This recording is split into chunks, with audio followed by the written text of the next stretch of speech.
কালকে যখন আগুনটা লাগছে, আগুনটা আপনার ইন্ডাস্ট্রিয়াল এলাকায় যখন ব্লাস্ট হয়েছে, সিলিন্ডার ব্লাস্ট হওয়ার কারণে পাশে যেহেতু মুখোমুখি আপনার হচ্ছে গোডাউনটা, আপনার গ্যাস সিলিন্ডার ব্লাস্ট হওয়ার পরে আগুনটা যখন ছড়ায় যায়, যেহেতু এটা কেমিক্যালের গুদাম, ওইখান থেকে আর কি মনে করেন যে আগুনটা আপনার গোডাউনে চলে যায়।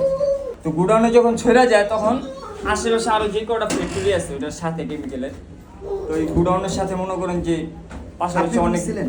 জি তখন আমি ছিলাম, অনেক ক্ষয়ক্ষতি হয়।